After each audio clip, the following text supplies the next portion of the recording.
Good morning students. आज जो है अगले जो टॉपिक है बेरोजगारी को हम शुरू करेंगे। तो बेरोजगारी हम अपना जो टॉपिक है वो शुरू कर देते हैं, ठीक है। इससे पहले जो टॉपिक रहा तो मैंने आपको उसमें शिक्षा और स्वास्थ्य बताया था। शिक्षा और स्वास्थ्य का जनसंख्या की गुणवत्ता पर क्या प्रभाव पड़ता है, ठीक है ना। ये मैंने आपको समझा दिया था अच्छी तरीके से। अब जब मैं समझाने वाला बेरोजगारी को हम बता देंगे, बेरोजगारी किस तरीके से मतलब जो है अपने जनसंख्या की गुणवत्ता प्रभाव डालेगी वो हम देखेंगे, ठीक है। देखिए आप देखो, हमने जो एक कहानी शुरू की थी उसी कहानी को आगे बढ़ते हम देखते हैं कि जो शकल की माँ है, ठीक है ना। शकल की माँ कौन थी? शकल की माँ शीला, बिल्कुल सही है, ठीक है ना। ये क्या करती है? शकल की माँ शीला क्या करती है? ये क्या करती है? अपने घरेलू कामकाज, यानी अपने घरेलू कामकाज करती है, घरेलू कामकाज, ठीक है ना। बच्चों को, इन बच्चों की देखभाल, ठीक है ना। खेती के काम में, खेती के काम में पति बूटा सिंह की मदद,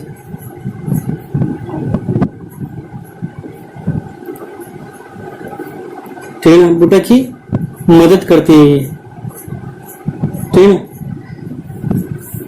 ठीक है। फिर शकल क्या करता है? देखो शकल क्या कर रहा है? ये शकल क्या करता है कि जो इसके शकल के जो भाई बहन है जीतू, है ना, और सीतू की देखभाल करता है। जब माँ बाहर होती है तब ये काम ये कर लेता है, ठीक है ना। और दोनों क्या करते हैं? ये दोनों ये दोनों क्या करते हैं?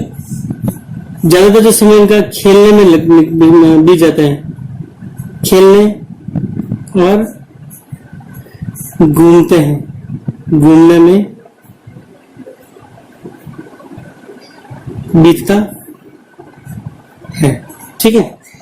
अब देखिए, क्या हम ये कह सकते हैं कि जो शीला, यानी देखिए, क्या हम, सवाल यही आता है कि क्या हम यह कह सकते हैं कि क्या कह सकते हैं? शीला, जीतू या सीतू बेरोजगार कह सकते हैं? शीला, जीतू और सीतू, शीला, जीतू और सीतू को बेरोजगार कह सकते हैं, बेरोजगार कह सकते हैं। आगे बढ़ा देते हैं, थोड़ा सा अपना फ्रेम से अंदर हो गया, ठीक है। कह सकते हैं क्या? बताइए, अब आप सोचे, कह सकते हैं? यदि नहीं तो क्यों, ठीक है ना। अब देखिए, सवाल ये है कि क्या हम इनको बेरोजगार कह सकते हैं? तो हम कह सकते हैं ये बेरोजगार नहीं है। ये देखिए, बेरोजगारी उस समय विद्यमान कही जाती है जब प्रचलित मजदूरी दर पर काम करने के इच्छुक लोग रोजगार नहीं पा सकते। यानी बेरोजगारी है क्या, पहले हम ये समझेंगे। बेरोजगारी, ठीक है ना। देखिए, बेरोजगारी क्या है कि यह जो है, यह वह स्थिति है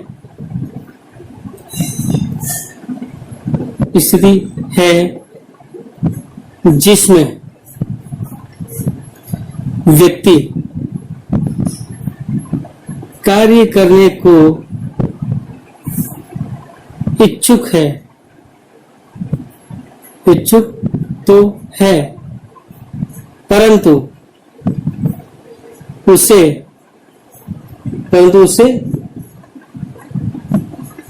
प्रचलित वेतन, ठीक है, प्रचलित वेतन की दर पर कार्य नहीं मिल पाता है,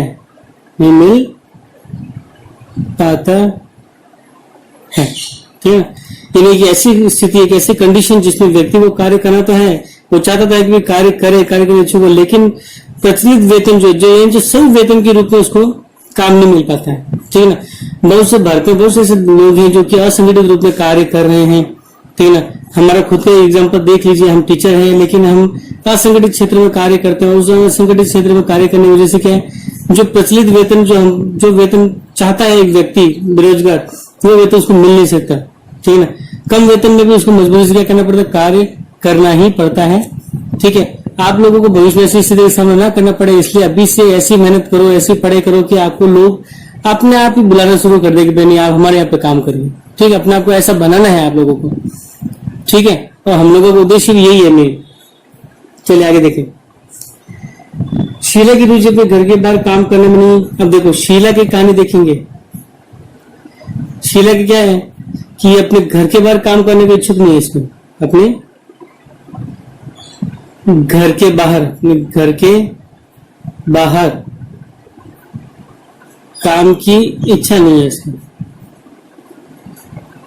इच्छा नहीं है, ठीक है ना। जीतू और सीतू, जीतू और सीतू क्या है, दोनों भी छोटे हैं, अभी क्या है, बहुत छोटे। जैसे आप लोग हैं, छोटे हैं, आप लोग बेरोजगार नहीं है, अभी आप छोटे हैं, ठीक है ना, छोटे हैं। और क्या है, उनकी जो गिनती होगी, यानी आप लोगों की जो गिनती होगी, गिनती श्रम शक्ति की जनसंख्या में नहीं होगी, शक्ति की जनसंख्या में नहीं होगी, यानी आप लोग अभी श्रम शक्ति की जनसंख्या में नहीं आते हो, ठीक है ना। मैं जीतू और सीतू शीला को बेरोजगार कहा जा सकते, तो ऐसी कंडीशन में क्या होगा, ऐसी कंडीशन में होगा, यानी शीला, जो हमने सवाल किया था, शीला, जीतू और सीतू क्या है, ये बेरोजगार नहीं है, बेरोजगार नहीं है, ठीक है। देखिए आप लोगों की सबसे बड़ी प्रॉब्लम ये आती है, जब आप क्वेश्चन का आंसर लिख रहे हो ना, तो आप बराबर लिख नहीं पा रहे हो। क्यों? क्योंकि आप डिपेंड किस पे रहते हो, पीडीएफ फाइल पे रहते हो कि हम आपको पीडीएफ फाइल देंगे तब आप इसको देख के करोगे। लेकिन उससे अच्छा है कि आप हमें सुनते जाइए और हम जो बोल रहे हैं उस शब्द पे ध्यान दीजिए। और यहाँ पे हम पॉइंट्स में लिखते हैं तो आपको उसको वाक्य बना के लिखने पड़ेंगे, ठीक है ना। हमारे जैसे कॉपी नहीं करनी है, आंसर लिखने को बोलते हैं हमारे जैसे वैसे वैसे कॉपी कर देते हो, ये बिल्कुल ही गलत चीज है। कॉपी ना करें और आप हमारे शब्दों पर ध्यान दीजिए, हम क्या बोल रहे हैं आपको वैसे लिखना पड़ेगा, टुकड़ा नहीं लिखना है, ठीक है। अब देखिए यहाँ पे ये चीज है कि इन दोनों को क्या नहीं कह सकते, बेरोजगार अब हम नहीं कह सकते हैं, तब क्या कह सकते हैं इनको। देखिए अब श्रम बल में शामिल कौन होगा, तो पहले देखते हैं श्रम बल, ठीक है ना। अब श्रम बल जनसंख्या, अब इसमें कौन शामिल होगा, देखेंगे हम कि जो श्रम बल जनसंख्या में वे लोग शामिल किए जाते हैं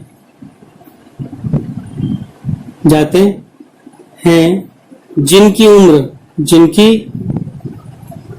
उम्र जो है 15 वर्ष से 59 वर्ष के बीच है, ठीक है। संबल जनसंख्या, अब संबल जनसंख्या में वो लोग ही आएंगे शामिल करेंगे जिनकी उम्र क्या है 15 से 59 वर्ष के बीच है। तो 15 से कम वर्ष के जो बच्चे होंगे वो तो संबल में शामिल नहीं हो सकते, छोटे होंगे। और 59 साल के बाद जो व्यक्ति जो बुजुर्ग हो जाएंगे, बूढ़े हो जाएंगे, वो भी संबल में शामिल नहीं होंगे, ठीक है ना। ये जो है इसकी कंडीशन होती है, ठीक है ना। अब देखिए, अब हमने देखा था कि शक्ल के जो भाई सीतू जीतू जो है वो छोटे हैं, तो इस आयु वर्ग में नहीं आते हैं, ठीक है ना। तो हम देखेंगे कि जो जीतू और जो सीतू है, जीतू और सीतू, ठीक है, ये दोनों क्या है, ये 15 वर्ष से 59 वर्ष की आयु वर्ग में नहीं आते हैं, ठीक है ना।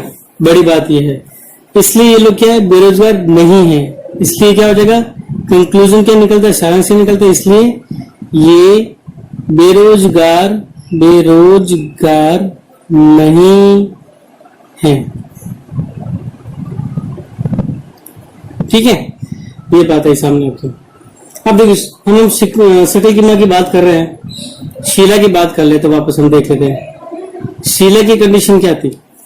शीला का जो परिवार, अब देख शक्ल की माँ शीला परिवार के लिए काम कर रही है, अपने घर से बाहर जाकर पारिश्रमिक के लिए काम करने इच्छुक नहीं है, उसे भी बेरोजगारी कहा जा सकता है।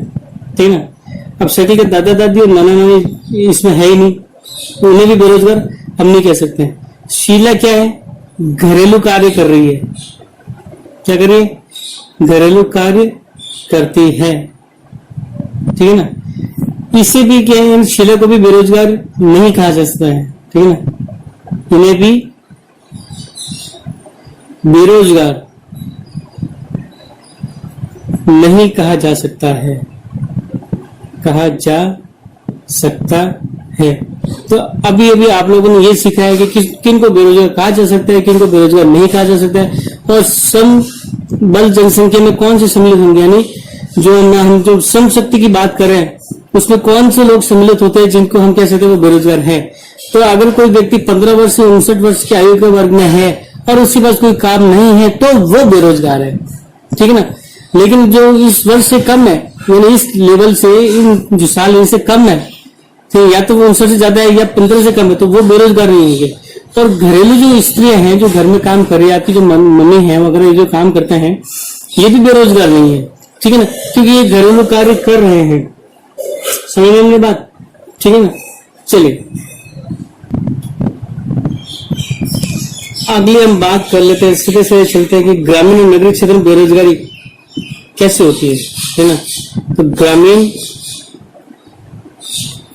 और नगरीय क्षेत्र में बेरोजगारी, नगरीय क्षेत्रों में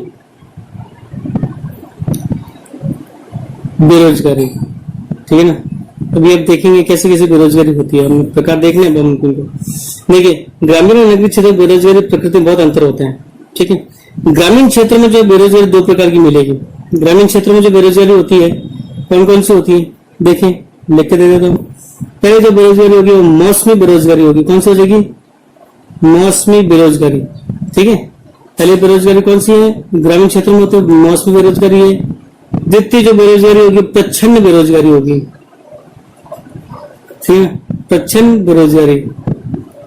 ऐसा ना हो, मैं इसको अभी समझा दूंगा, अच्छे से समझाऊंगा। ठीक है। अब देखते क्या क्या होता है। याद नहीं बात की, जबकि नगरीय क्षेत्र में, ठीक है ना, यहां लिख देता हूं कि नगरीय क्षेत्र में, नगर में, नगरीय क्षेत्रों में बेरोजगारी कैसी होगी। तो देखिए नगरीय क्षेत्र में क्या ज्यादा लोग क्या होते हैं, पढ़े लिखे बहुत होते हैं। तो यहाँ पे जो बेरोजगारी मिलेगी वो शिक्षित बेरोजगारी मिलेगी। कौन सी मिलेगी, शिक्षित बेरोजगारी यहाँ मिलती है, पाई जाती है नगरों के अंदर। तीन प्रकार की बेरोजगारी हम देख रहे हैं। बेरोजगारी के क्या हो गए, प्रकार हो गए, और बेरोजगारी प्रकारों को हम अभी डिटेल में क्या करेंगे, स्टडी कर लेंगे, समझ लेंगे। ठीक है। तो आपको काफी कुछ चीजें जो है इसमें मैं आपको समझा दूंगा, बता दूंगा।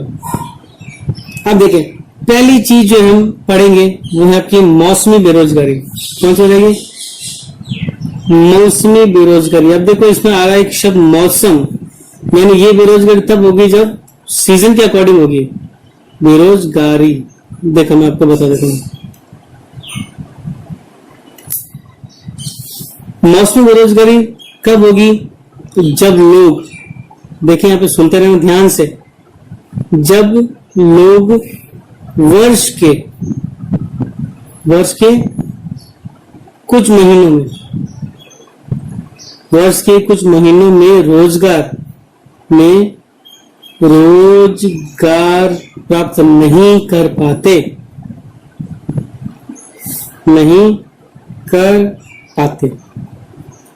ठीक है। सीधी सीधी चीजें, जब लोग वर्ष के कुछ महीनों में रोजगार प्राप्त नहीं कर पाते हैं, वर्ष के कुछ महीने ऐसे होते हैं जिसमें लोगों को काम नहीं मिलता है। ठीक है। जैसे देखो दो फसलों के बीच का समय होता है, जैसे खरीफ की फसल कटने के बाद रबी की फसल उगाएंगे, तो उस समय तो क्या लोग तैयारियों में लगे रहते हैं। ठीक काम है। रबी की फसल कटने के बाद खरीफ की फसल के सीजन आने तक का जो 4 महीने के समय उसमें लोगों के पास काम नहीं होते थे। इस टाइप की जब बेरोजगारी होगी, मौसमी बेरोजगारी होगी, जो मौसम के अनुसार होती है, ठीक है। तो इसका जो सबसे बड़ा जो उदाहरण है, सबसे बड़ा जो इसका अच्छा सा उदाहरण है, वो उदाहरण ये है कृषि पर। उदाहरण का मतलब मैं आपको बताऊं ये कहां ज्यादा होगी, तो कृषि पर आश्रित लोग, कृषि पर आश्रित, आश्रित का मतलब होता है जो लोग कृषि में निर्भर है, आश्रित लोग, ठीक है ना, ठीक है। उनको यहाँ पे जो है इस समस्या जूझना पड़ता है। यानी उदाहरण के लिए कृषि पर आश्रित लोग हैं, उनको ये समस्या से जूझना पड़ता है, और मैंने आपको भी समझा भी दिया है किस तरीके से, ठीक है। अब देखो, और ये बता भी रहे हैं, आपको समझाएंगे कैसे होगा ये, है ना।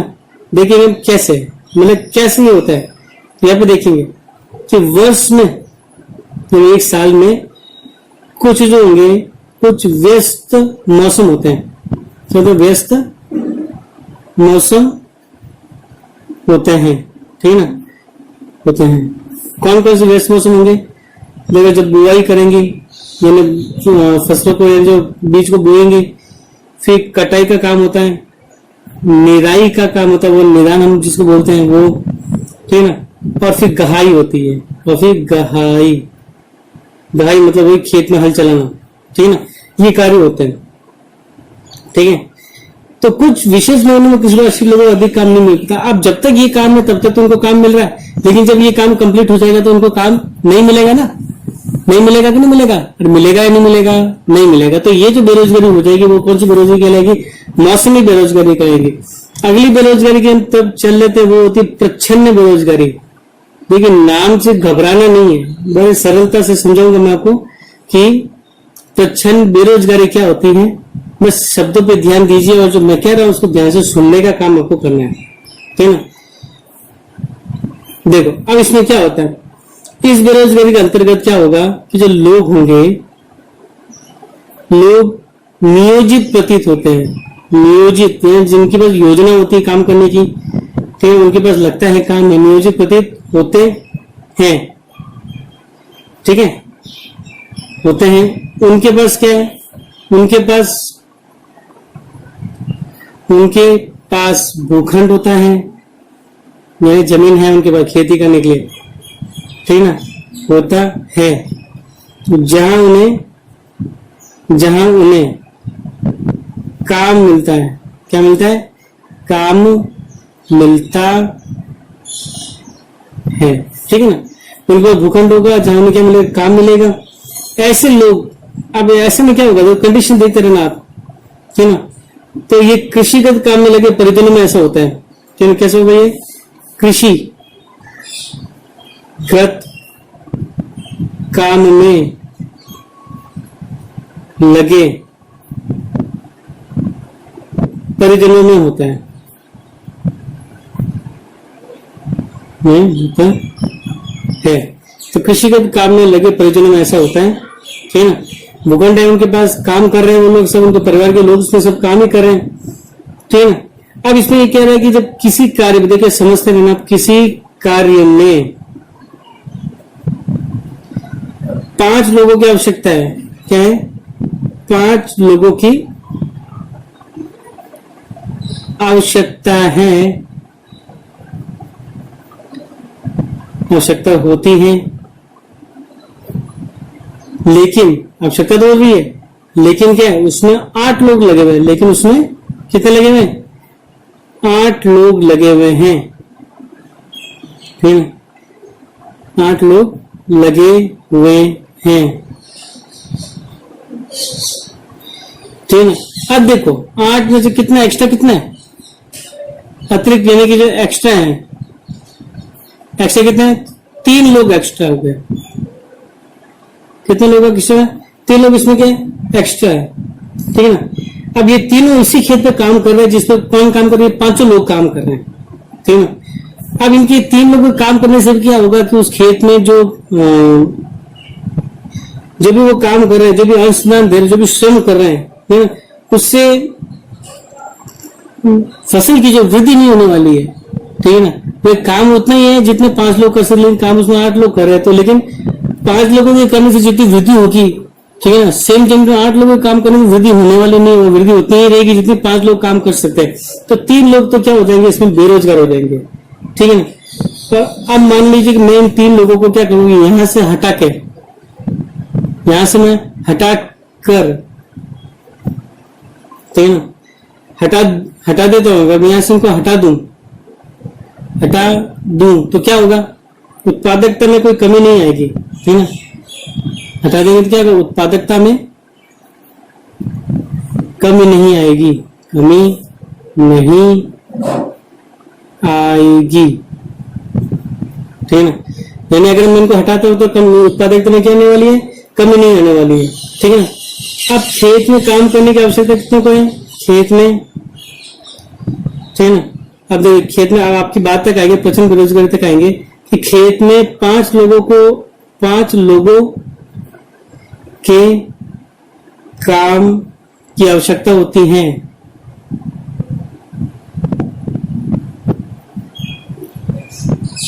और जो 3 है, और 3 अतिरिक्त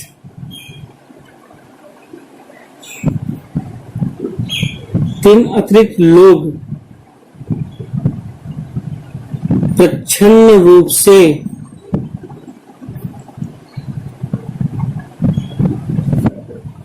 बेरोजगार होते हैं।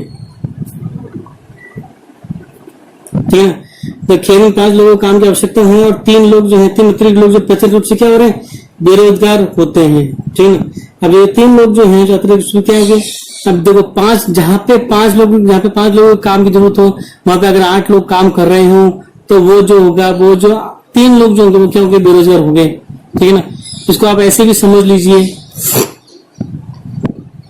ऐसे ही समझ लीजिए एक गाड़ी को चलाने के लिए, कोई एक गाड़ी है, उसको चलाने के लिए एक ही आदमी की आवश्यकता पड़ रही है, लेकिन उसमें 2 आदमी उसको गाड़ी को चला रहे, तो वो जो दूसरा, वो जो बेरोजगारी है, वो टाइम पास कर रहा है वहां पर और कुछ नहीं कर रहा है। ठीक है ना।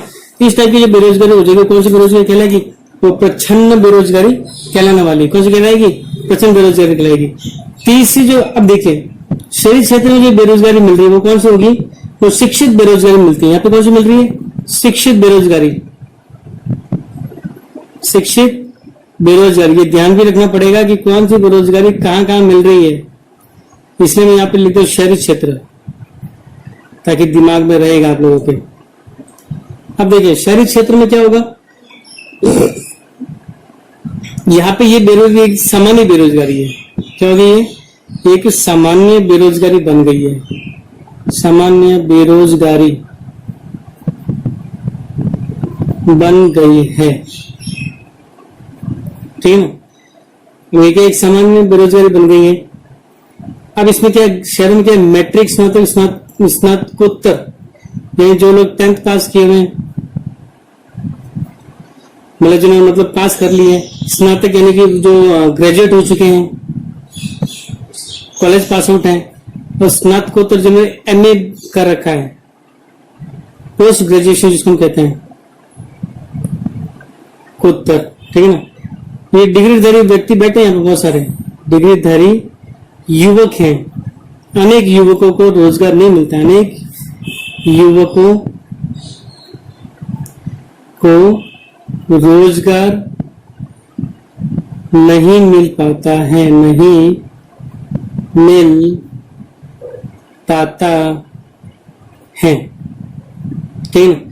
अब ये बात भी सामने आती है, मैट्रिक की तुलना में स्नातकोत्तर युवकों में बेरोजगारी अधिक बढ़ती है। ठीक है ना। तो ये विरोधाभासी जनशक्ति से सामने आई है। चलिए हम ये देखेंगे, ये शिक्षित बेरोजगारी क्या है, मैंने आपको बताया है कि ये एक सामान्य बेरोजगारी है। और इसमें क्या होता है कि मैट्रिक और स्नातक और स्नातकोत्तर डिग्रीधारी यानी जो पढ़े लिखे लोग हैं उनको काम नहीं मिल पाता है। तो जब पढ़े लिखे लोगों को इच्छित काम नहीं मिलता है तो वो जो बेरोजगारी होगी वो कौन सी बेरोजगारी होगी, वो शिक्षित बेरोजगारी होगी। कौन सी बेरोजगारी हो जाएगी, वो शिक्षित बेरोजगारी हो जाएगी। ठीक है ना। अब देखते हैं कि आगे बढ़ेंगे तो बेरोजगारी से क्या होता है। अब बेरोजगारी के नुकसान, बेरोजगारी के नुकसान। अब नुकसान होगा क्या, देखें सबसे पहले बेरोजगारी से क्या होने वाला है, नंबर 1 जनशक्ति की बर्बादी होती है। अब जनशक्ति है, लोगों के पास काम करने की ताकत है लेकिन कार्य नहीं मिल रहा है तो क्या होगा, जनशक्ति की क्या हो रही है, बर्बादी हो रही है, बर्बाद हो जाएंगे। ठीक है, बर्बाद हो जाएंगी। फिर युवकों में क्या होगा, निराशा और हताशा की भावना होगी। बेरोजगारी से क्या होगा, युवकों में हताशा होगी, हताशा और निराशा की भावना होगी, निराशा की भावना होगी, ये चीजें नहीं होगी। ठीक है ना, अगला बढ़ लेते हैं, ऐसे पलट दो। ठीक है, अगला आप देख लेंगे। अगला जो नुकसान होगा क्या होगा कि भरण पोषण के लिए मुद्रा नहीं होगी। बेरोजगारी होगी ना, तो भरण पोषण के लिए मुद्रा नहीं होगी, यानी आय नहीं होगी, मुद्रा नहीं होगी। ठीक है, याद रखना आप लोगों को ये सब चीज। अब देखो ये चीज मैंने आपको क्या बताया, इसके बता दिया। अब देखो बेरोजगारी से क्या होती है, आर्थिक बोझ में वृद्धि भी होती है, ये भी इसका एक कारण हो गया। क्या हो जाएगा, आर्थिक बोझ में वृद्धि हो जाएगी, यानी सरकार के ऊपर क्या पड़ेगा, इन लोगों को खिलाने के लिए पैसा खर्च करना पड़ेगा। ठीक ना। पांचवा क्या है, जो कार्यरत जो लोग हैं, जो लोग काम कर रहे हैं, उन पर भी बोझ बढ़ रहा है ना। कार्यरत जनसंख्या पर बेरोजगारों की निर्भरता बढ़ जाती है, निर्भरता बढ़ती है। ठीक है ना। फिर समाज की जीवन की गुणवत्ता पर बुरा प्रभाव पड़ता है, समाज की गुणवत्ता पर बुरा प्रभाव पड़ता है, बुरा प्रभाव पड़ता है। ठीक है, फिर आय नहीं होगी तो क्या होगा, स्वास्थ्य स्तर भी गिरेगा, स्वास्थ्य स्तर में गिरावट आती है। ठीक ना। फिर बच्चों में स्कूल के प्रति, स्कूल प्रणाली से अलगाव होता है, अलगाव में वृद्धि होती है। ठीक है ना। तो इसलिए क्या है, अर्थव्यवस्था के समग्र विकास और बेरोजगारी बहुत ज्यादा उल्टा प्रभाव पड़ता है। ठीक है ना। तो बेरोजगारी में वृद्धि अगर हुई तो मंदीग्रस्त अर्थव्यवस्था के सूचक होगी। ठीक है ना। क्या है, बेरोजगारी में ये सब जो मैं लिखवा रहा हूं बहुत इंपॉर्टेंट चीज है। बेरोजगारी में वृद्धि से मंदीग्रस्त अर्थव्यवस्था, हाँ वृद्धि क्या होगी, मंदीग्रस्त अर्थव्यवस्था की सूचक होती है, का सूचक है। ठीक है। चलिए अब अगर हम आगे बात करते हैं, आगे हम देखते हैं कि सांख्यिकीय रूप से देखें, क्या देखिए, सांख्यिकीय रूप से भारत जो है, भारत में बेरोजगारी की दर कैसे होगी, बेरोजगारी की दर कैसे निम्न है। आंकड़ों के अनुसार देखिए भारत में बेरोजगारी दर कैसी निम्न है, मतलब कि जो बड़ी संख्या में निम्न आय और निम्न उत्पादकता वाले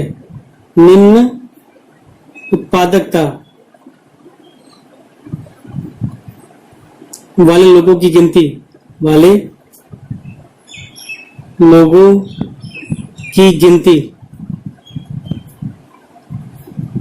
नियोजित लोगों में की जाती है, नियोजित लोगों में की जाती है। ठीक है ना।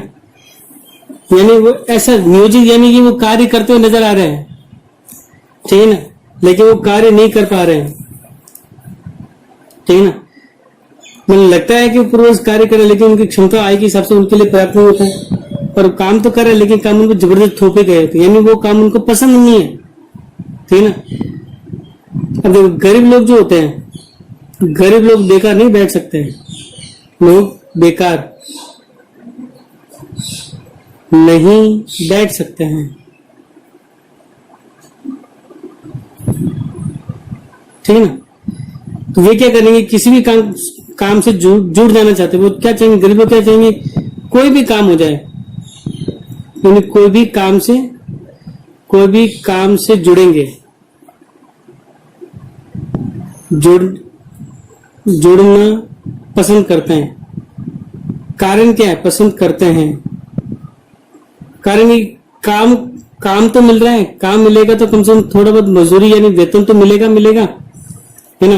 और वेतन जो मिलेगा उससे क्या होगा, जीवन निर्वाह हो जाएगा उनका, जीवन क्या होगा, निर्वाह होगा। कैसे भी होगा, भले स्वस्थ से मिले नहीं मिले, लेकिन जीवन का क्या होगा, निर्वाह तो किसी न किसी तरीके से हो ही रहा है, ठीक है ना।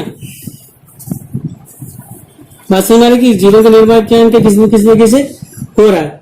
फिर प्राथमिक क्षेत्र में स्वरोजगार एक विशेषता होती है, ठीक है ना। फिर अब स्वरोजगार, जैसे मैंने बताया, स्वरोजगार कहाँ होगा, ये स्वरोजगार प्राथमिक क्षेत्र में ज्यादा होता है। स्वरोजगार किस क्षेत्र में, प्राथमिक क्षेत्र में ज्यादा होता है, ठीक है ना। मतलब खेत के अंदर पूरा परिवार ही काम करे, जरूरत नहीं तभी, यानी क्या है, खेतों में पूरा परिवार कार्य कर रहा है, तो वो लग रहा है कि भाई काम कर रहा है, लेकिन वो बेरोजगार तो है, लेकिन दिखाई नहीं देता, इसलिए जो प्रच्छन्न कहते हैं, डिस्गाइज अनएम्प्लॉयमेंट कहते हैं। खेतों में पूरा परिवार कार्य करता है,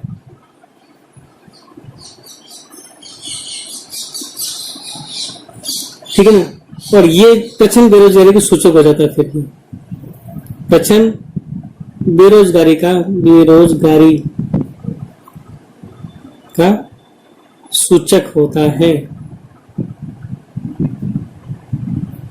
ठीक है ना। आप देखो काफी कुछ बताया मैंने, तो ये जो चीजें हैं, अब ये जो चीज मैंने आपको देख लिया कि ये जो चीज है